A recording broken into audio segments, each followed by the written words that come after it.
Hey, how's it going? How's everybody doing? Yes, it is Halloween 2025. Hope everybody is having a good time. If you're out there, well, if you were out there, I guess, I don't know. I'm not going out tonight. Usually I go on Halloween, but the weather's kind of shit, and I'm going to be doing something else tomorrow night anyway, and I forgot to change my glasses. I got my old man glasses on again, but I'm also wearing my pajamas, so. But yeah, I'm just wanted to try something different in showing off some of my collection as it is getting larger. Um, I thought I would do decades instead of just the whole thing or whatever because it is getting so large. And the videos, if I do a complete museum walkthrough, it takes a very long time. But so these will be shorter videos, and I can talk about a few items that are old and some that are new.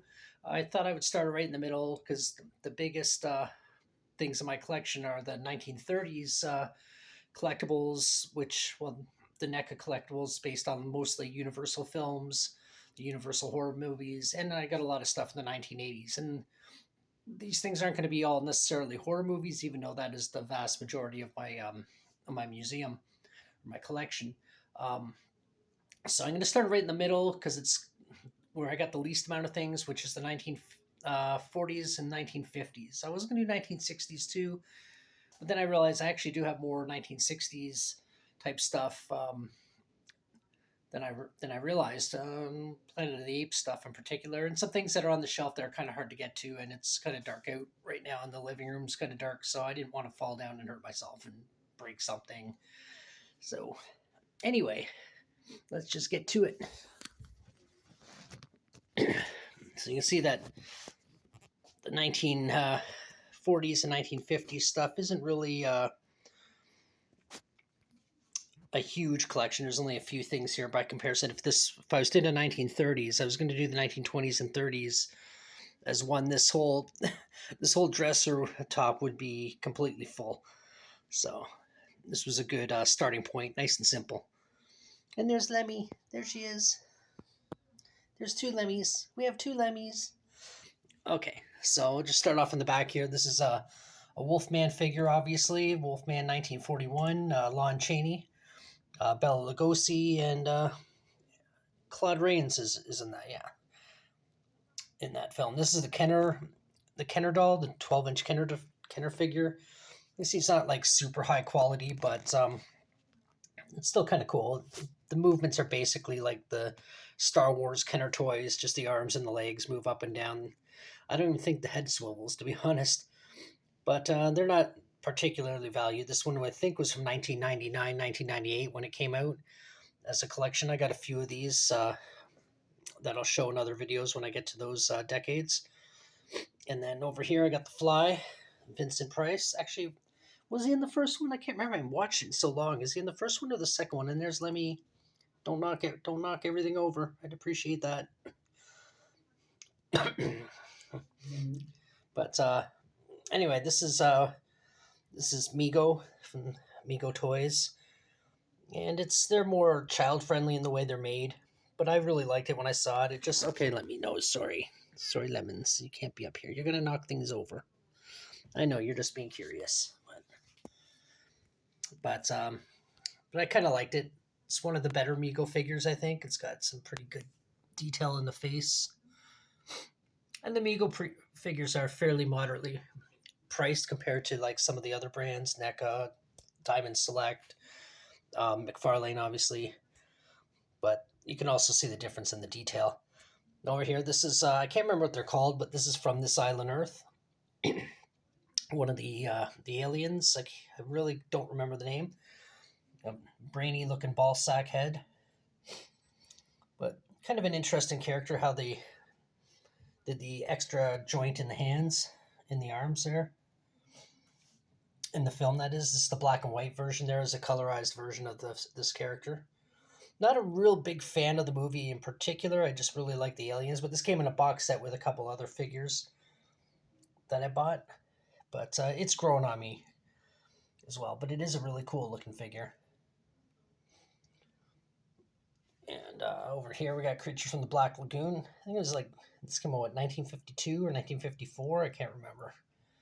But It's kind of got exaggerated proportions, but it's still kind of a cool looking figure. It's one of the first figures I got when I first started collecting, but I like it. He's got to sit in the back of the shelf because, when it's on display, mainly because he's got a lot of articulation. You can see all the joints and movement joints in it. So sometimes he has a tendency to lean forward and fall over. So I put him in the back so I can lean him back slightly. So if he does fall over, he falls backwards and not forwards into the other figures that are in front of him.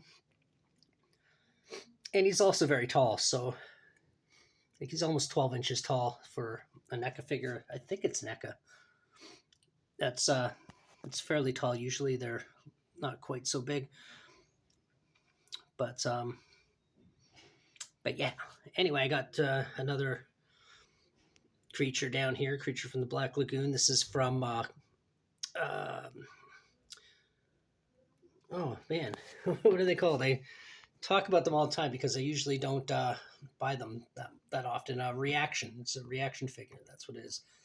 Which they're posables. The way they're yeah, their articulation. Okay, I'll use the harder word for some reason. It's easier to say right now, but it has the same one as the Kenner figures, same movements as the Kenner figures, and the packaging and everything, and the logo was actually modeled right after Kenner, so they look very much the same. But I have a bunch of these now. They're fairly overpriced in my opinion, but if it's something I really want, I don't mind paying the extra for it. This one was out of the package when I got it, and it wasn't very expensive, and I got another one I'm going to show in a few seconds there. And there's a little Godzilla. I actually got this in Japan at it's kind of like a yard sale kind of thing. When I was in Japan the first time, I was like, oh, I want to get something Godzilla, some actual Japanese Godzilla stuff, and I couldn't find any. This is the only one I could find, and it's a wind-up, but it's broken. I think I spent the equivalent of like a dollar on it or something. But yeah, I like it. It's kind of cute. It doesn't work anymore, but it's just kind of a fun little thing to have on the shelf. And then here's a NECA Godzilla. So much articulation in this figure. It's very posable, very well detailed. As you can see, this one I bought quite a few years ago. And a lot of articulation even in the tail and in the joint. A lot of detail in the back fins or spikes, whatever you want to call them. But I do really like this figure. And I do like the Godzilla movies, like the original ones. They're campy, like the very first one, which was more of a sci-fi thriller. But then the campy ones where he was the good guy that came out after. I like them. They're a lot of fun to watch. And then there's another reaction figure done in black and white. And the Wolfman, obviously. And then got two more Wolfman figures over here. There he is as the wolf, Larry Talbot as the wolf. And that's an earlier NECA one from a few years ago when they used to do like the big figures with the stands and the bases and the extra little detail things in the background that you see here. The only problem with those, and I do have a few of them, but the only problem is they take up so much space because there's so much going on with them. And I actually had to glue his feet down because he just kept falling over. So his feet are actually attached to the base. Because, the 1 foot is anyway. This foot here is. This one is loose. But, yeah, he just kept falling over off the shelf, so I just had to do that. And then there he is in human form. Larry Talbot. And the thing about this, it actually did have alternate feet and hands, so you can make him in the wolf form, but I thought it might be more interesting to have him as a human. And it is pretty well detailed. It does look a lot like Lon Chaney, so it's a well done figure. Of course, the silver wolf head cane Try and get it into focus there a little bit. A lot of detail. NECA, well, I keep saying NECA because most of my collection is NECA because it's the most common ones to find, but they do, all these companies, they put so much detail, so I don't mind paying a little bit more just for, you know, something I can put on the shelf that I really like. But, you know, just because they look good. I don't mind paying, unless it's something ridiculously expensive. And then over here, I got my Hammer Films, a couple of Hammer Films figures. Of course, we got Christopher Lee, Dracula, 1950s. This, I was really happy to get this because I see so many Universal monsters out there that I really like, but it was really cool to see like a Hammer Films, a different